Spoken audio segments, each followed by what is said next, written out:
年食团圆饭，大鱼大肉，家家户户拢煮甲真澎湃。不过，也有人主张讲，食鱼食肉可能会致使搁较侪污染。国立的台湾博物馆目前就举办一个团圆饭的展览，用环保的角度去看食食，希望民众会当反思环境的议题。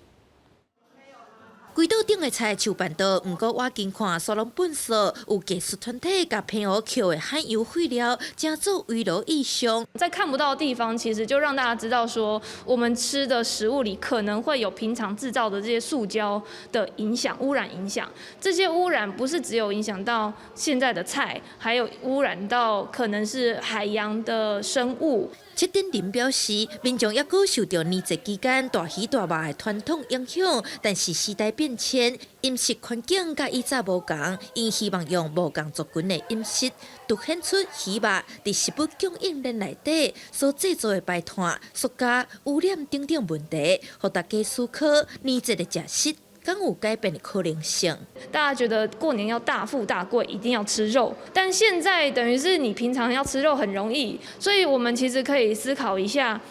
我们现在的这个年夜饭是不是真的是所谓的传统？ 大博馆表示，因自2016年起，就会伫几年前举办这个地点，希望让大家了解自产地到食饭到顶的过程，改变年节观念，亲像用青菜代替肉类，有到这代替爱食青草的观念，希望大家重新思考人节庆甲大自然的关系。记者陈亚文调随曾派文台北报道。